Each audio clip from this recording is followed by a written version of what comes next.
Kembali lagi di Cerita Cinta Channel. Jangan lupa like, comment, and subscribe ya. Terima kasih. Please Bray, aku gak mau Arya melihat kita seperti ini, kata Tata dengan lembut. Kenapa kamu harus menikah sih dengannya? Aku bisa memberikan apa yang kamu mau lebih dari dia, tak?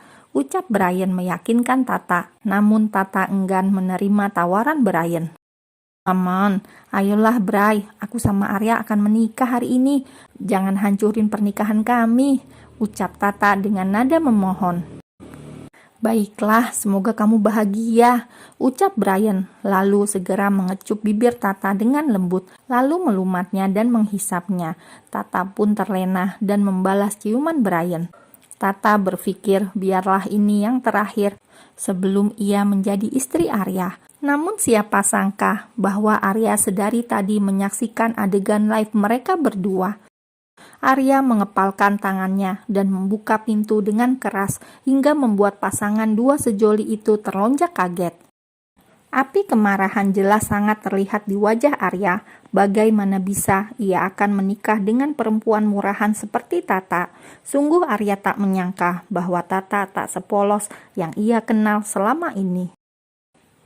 Hebat, satu kata terucap dari bibir Arya saat melihat pengkhianatan di depan matanya tepat di hari pernikahannya. Brian dan Tata terpaku di tempatnya, tak menyangka bahwa Arya akan datang dan melihat semua ini.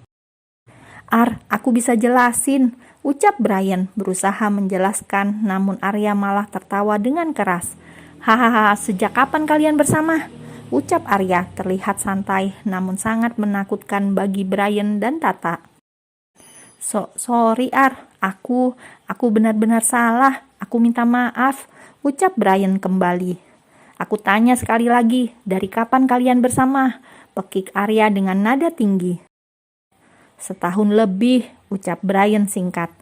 Sayang, dengerin dulu penjelasan aku, ucap Tata terbata karena takut akan kemarahan Arya. Haha, kalian benar-benar hebat ya, bisa menyembunyikan hubungan kalian serapi itu, atau memang aku yang terlalu bodoh, ucap Arya sambil menertawai kebodohannya.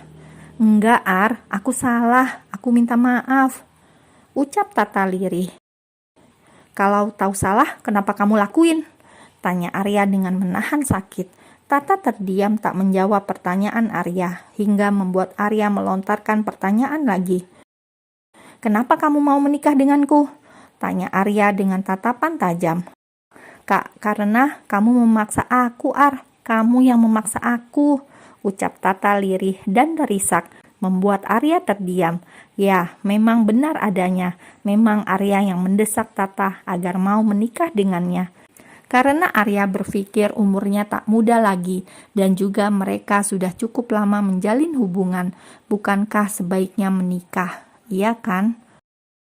Apa kalian saling mencintai? Tanya Arya dengan suara datarnya. Iya, jawab Brian dan Tata bersamaan, membuat Arya mengepalkan tangannya dengan kuat untuk menahan emosinya. Pergilah, kata Arya datar dan dingin, membuat Brian dan Tata seketika menoleh ke arah Arya. Pergi sekarang, atau kalian akan mati di tanganku, ucap Arya memperlihatkan wajahnya yang penuh dengan amarah. Tanpa menjawab dan berkata lagi, Brian dan Tata segera pergi meninggalkan hotel. Mereka akan segera menikah dan hidup ke luar negeri hari ini juga. Seperginya Tata dan Brian, Arya menghancurkan semua benda yang ada di ruangan itu tak terkecuali. Hatinya hancur dan sakit saat mengetahui kebenaran ini. Flashback off. Tamara mendekati Arya yang kini tengah duduk bersimpuh di lantai dengan memegang gelas berisi wine. Tamara ikut bersimpuh di depan Arya dan perlahan mengambil gelas itu. Tamara menghapus air mata yang membasahi wajah mulus anak keduanya itu, lalu segera memeluknya dengan penuh sayang. Sayang, meskipun Tata pergi, namun pernikahan kamu harus tetap dilaksanakan, ujar Tamara lembut, membuat Arya menatap horor kepada mamanya. Tamu sudah pada datang, Kamu gak mungkin kan buat nama baik keluarga kita hancur dengan batalnya pernikahan kamu, ujar Tamara lagi. Ganti aja Dimas yang menikah, Mah, kata Arya kesal. Sialan, kenapa bawa-bawa gue loh? Ucap Dimas tak terima mendengarkan celotehan adik keduanya. Sayang, Mama mau kamu menikah hari ini juga dan saat ini juga. Sekarang kamu basuh wajah kamu, kata Tamara tegas. Tapi sama siapa, Mah? Ya kali Arya nikah sama Bian atau Dimas, ujar Arya dengan kesal. Sembarangan kamu kalau ngomong, ucap Tamara menepuk bahu anaknya. Kamu akan menikah dengan Jenar, kata Tamara santai, membuat Arya dan kedua saudaranya itu membulatkan matanya tak percaya. What? Pekik tiga bersaudara itu bersamaan, membuat Tamara harus menutup kupingnya agar tidak budek. Setelah melalui perdebatan sengit antara Tamara, Bian, dan juga Arya, kini akhirnya Arya duduk di depan penghulu dan para saksi. Ia masih tak percaya bahwa hari yang seharusnya menjadi hari bahagianya malah akan menjadi hari terburuknya. Bagaimana tidak, ia terpaksa harus menikahi seorang bocah. Ingat, itu bocah, umurnya saja masih 18 tahun dan baru lulus SMA hari ini. Batin Arya masih terus mendumel dan mengumpat sang mama. Saudara Rehan Arya Pranata, saya nikahkan dan kawinkan engkau dengan saudari Jenar Mahesa Arum binti almarhum Bagus Mahesa dengan mas kawin seperangkat alat sholat dan sebuah cincin emas seberat 2 gram dan uang tunai sebanyak 250 juta dibayar tunai, ucap penghulu dengan menjabat tangan Arya.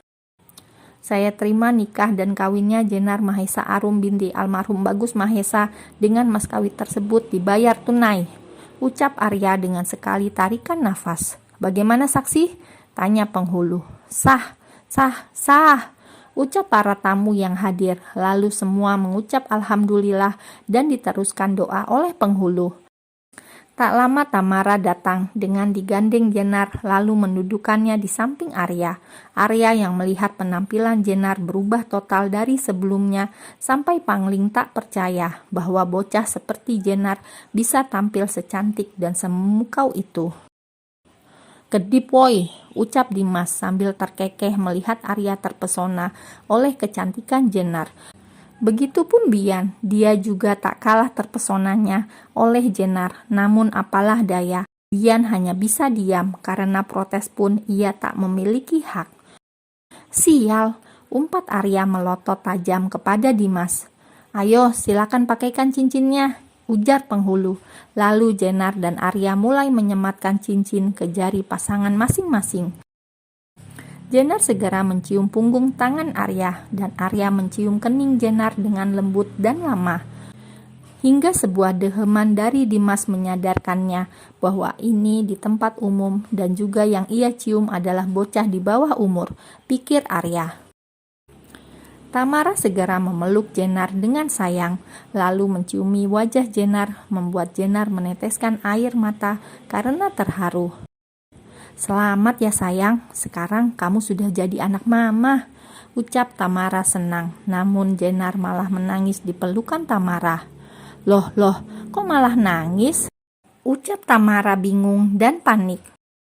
Maafnya, saya hanya terharu karena udah lama gak dipeluk sama bunda, ucap Jenar lirih dan menunduk, membuat Tamara kembali memeluknya dengan erat. Mulai sekarang panggil mama ya, mama, ucap Tamara dengan tersenyum.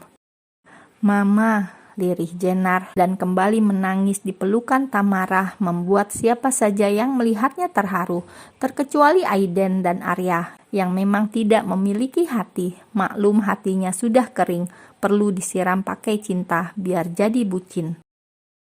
Sudah, ayo Arya, kamu ajak Jenar duduk di pelaminan dan sambut pada tamu yang memberikan ucapan, ujar Adi memberi perintah kepada Arya dan Jenar agar segera menuju pelaminan untuk sesi foto dan menyambut tamu yang akan memberikannya ucapan selamat. Jenar nampak canggung berdiri bersebelahan dengan Arya, karena memang sedari awal dia bekerja di kediaman Pranata, ini adalah kali pertama ia sedekat ini dengan Tuan Arya. Dan Arya yang sangat sulit berinteraksi dengan orang luar membuat mereka tak pernah terlibat suatu obrolan apapun.